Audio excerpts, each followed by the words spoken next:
Welcome back to Leeds Lately. Today's video is not going to be about Leeds, it's going to be about Leicester winning 1-0 in the FA Cup final. Rafinha, first time ball to Bamford. Bamford in the penalty area on the left foot. Oh, what a finish from Patrick Bamford! So before the game started, there was a couple of lineup decisions that were a little bit puzzling to me. Jose Perez started over James Maddison.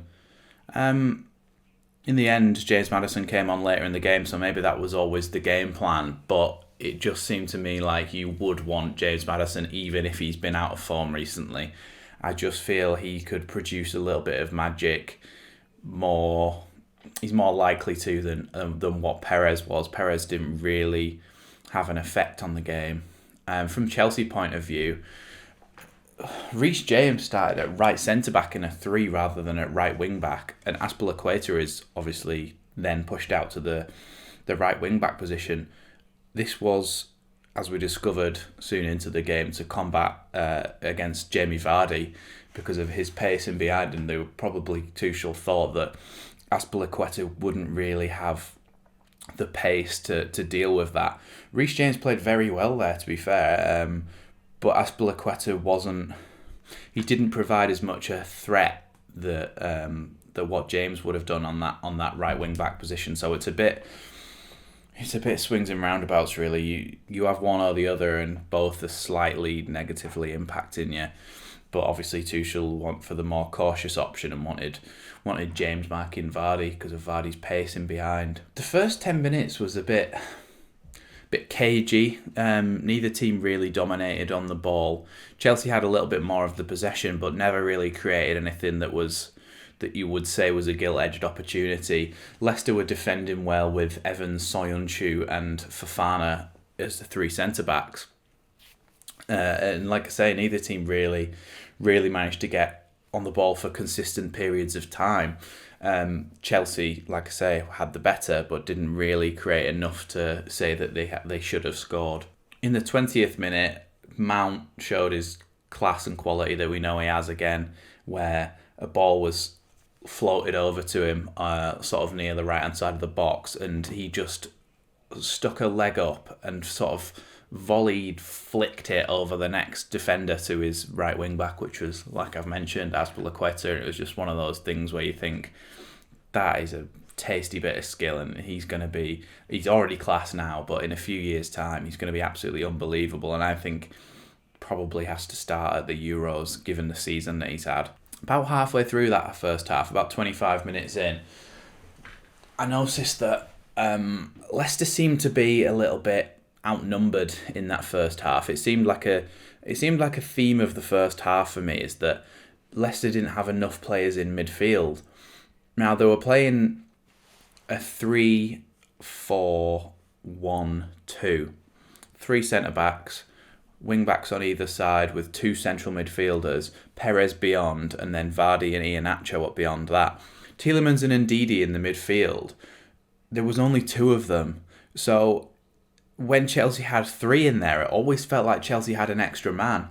Because Perez is pushed on and Leicester had 2 strikers, they just seemed like they didn't have enough in there in that first half. And then when they did try and get beyond the ball to get on the attack, they just seemed a little bit vulnerable in behind. I don't know if maybe Rodgers trusted that the back 3 of Evans, Soyuncu and Fofana could deal with Werner on the break. Although he's really quick, we know his finishing this season has been pretty woeful. So maybe Brendan Rodgers trusted that, but that seemed to be a bit of a theme of the first half, that when Leicester tried to break beyond the ball, Chelsea would come back at them fairly easily, with Kante and Jorginho winning the ball back and playing through the lines. In the 28th minute, Chelsea had one of their best chances of the game where the ball it was from a corner or a cross, but eventually it fell to Thiago Silva on the left-hand side of the box, and he just sort of dinked a short-range cross in, and some of the Chelsea players were so close to heading it in. It was like this distance past their head. I think Werner and Fofana headed it at the same time, and it just took it off the head of Azpilicueta at the back post, which could have been 1-0. In the 32nd minute, unfortunately for Leicester, Johnny Evans, well, unfortunately for Leicester and Johnny Evans, who has never won an FA Cup, despite his illustrious career, he had a heel injury, didn't he, the other week, and he was obviously a risk for this game, but they put him in, and he did play well for that half an hour, but his heel injury reoccurred and he had to go off really. So he was replaced by Mark Albrighton. So I think Castagna went back into a right centre back role. Fofana pushed into the centre and Soyuncu on the left still, and then that meant that Albrighton played in that right wing back role.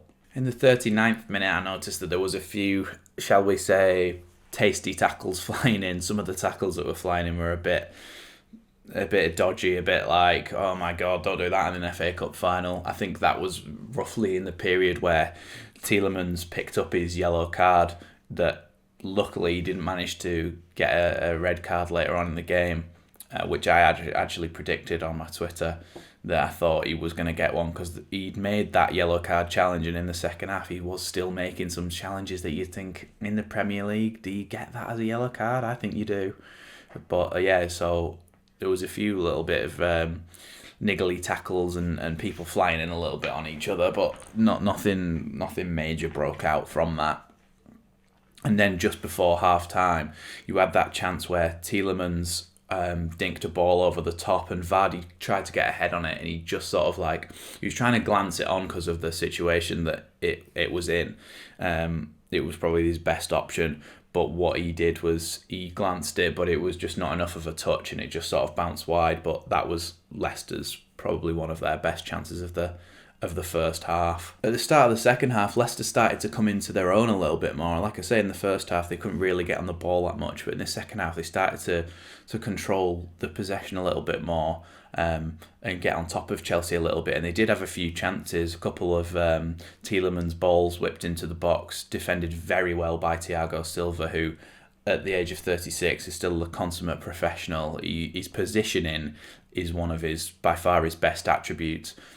He's not quick anymore, but he doesn't need to be, because his positioning is always so spot on that even when Vardy did get a header on the ball, Thiago Silva was in his way. So if he had have shot, he would have just gone straight at Thiago Silva. So yeah, Thiago Silva is class, and he's still doing it at that age. So fair play to him. He is a very, very good player.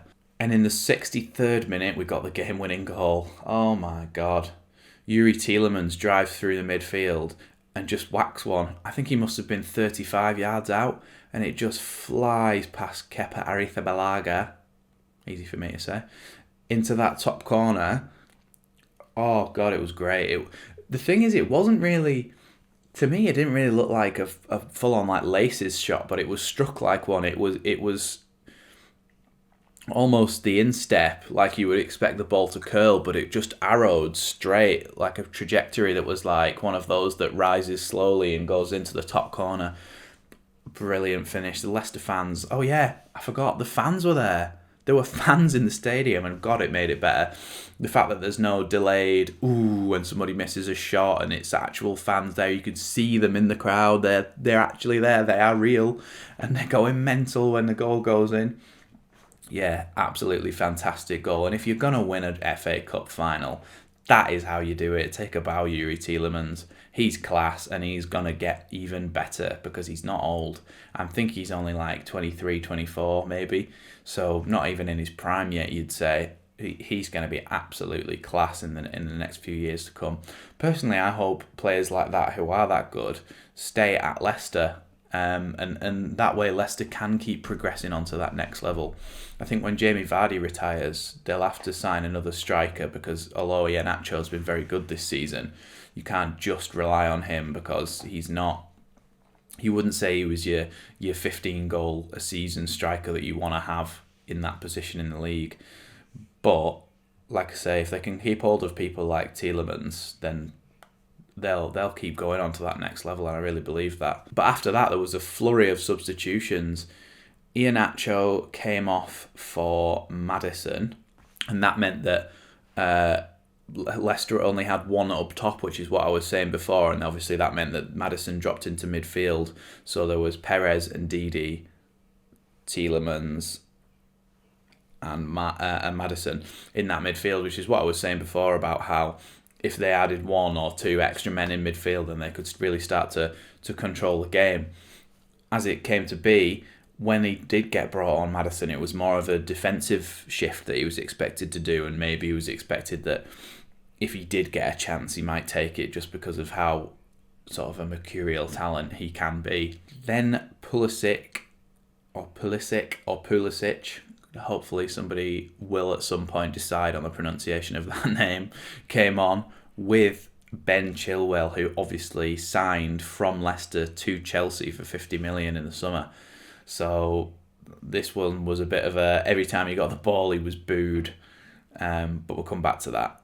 And Ziyech and Alonso were the players that came off for them. About 7 minutes later, with nothing really eventful happening, Jorginho came off and Azpilicueta came off for Hudson-Odoi and Havertz. So obviously Chelsea were trying to get a bit more of that attacking threat into the game and trying to chase the game really and trying to score that goal. But at this point, Leicester were just starting to sit in and sort of try and control Chelsea's attacks, force them wide across the pitch and not really let them get any clear-cut opportunities. In the 77th minute, a cross was whipped in, and at the back post, Chilwell headed it down, and it was bouncing into the bottom corner, and Leicester fans were thinking, no, not Chilwell, not the FA Cup final.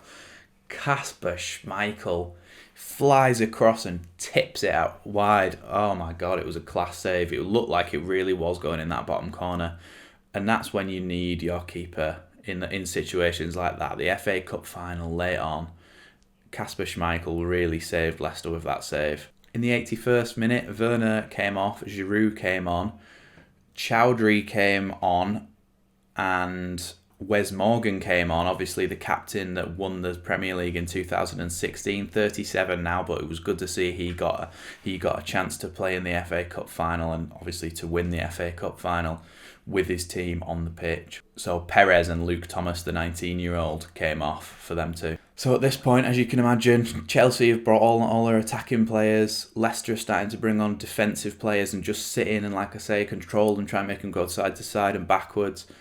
But there is one more chance.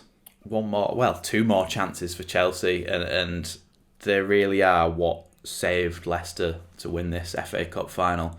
The first one, the ball drops in the box, and on the half volley, Mount hits one really sweetly towards the right-hand side of the goal, and you think, oh, 1-1, it's going to extra time here.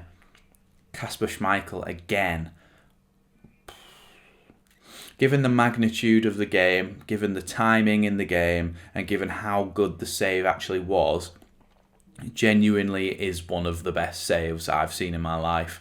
He just flew across the goal, a really strong hand to it, even though it looked like it was sort of like a good shot into the corner, and he just tipped it wide, and it was an absolute class save. Honestly, like I say, one of the best saves I've ever seen. 3 minutes later, in the 89th minute, the ball's crossed into Chilwell. He manages to have a shot that's blocked by Soyuncu. Soyuncu turns and clears it. It hits Chilwell in the back and flies in the goal. Chelsea players run to the corner, all going mental. The crowd's going mental. VAR checks it. Chilwell was ever so slightly offside, and this one wasn't one of those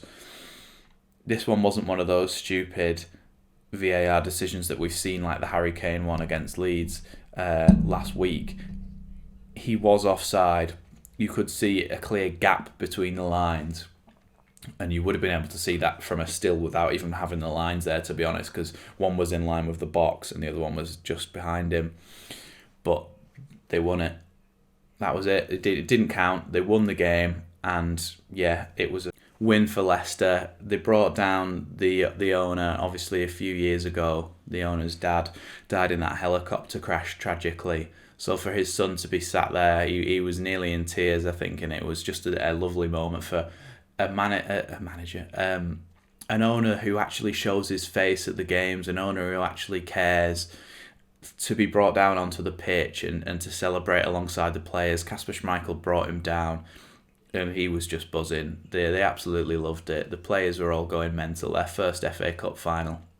And for players like Jamie Vardy, Wes Morgan, etc., for them to have spent so long at Leicester, they've won a Premier League, and now they've won an FA Cup. And it was just a great way to cap off. People like Wes Morgan will probably be retiring soon. Jamie Vardy maybe not long after. And it was a great way for them to cap off their careers. Premier League and an FA Cup. Yeah, great performance from Leicester. Great goal to win it, and thoroughly deserved. And to be honest, I wanted Leicester to win. I like the underdog. Obviously, everybody loves an underdog. Chelsea spending £250 million in the summer or whatever it was, 200 million just over. And Leicester's whole starting 11 was worth 180 million. So, yeah, it was good to see it and not to have a faceless owner on the front of that. To be honest, it reminds me of Leeds, the way that Andrea Radrizzani is. If you've seen the Prime documentary about Leeds getting promoted, you'll see that Radrizzani was in with the players, all celebrating, dancing, saying how proud he was of them, and he really is on the face of our club and shows his face constantly and really has a presence with the fans. So yeah, congratulations to Leicester. Brilliant performance, brilliant win, and hopefully they seal top 4 as well. I'd like to see them in the Champions League. It's a bit different from seeing the general 4 or 5 teams that get in it every year. So yeah, congratulations to Leicester. And like I said in my previous video, I'll see you after the Southampton game on Tuesday night.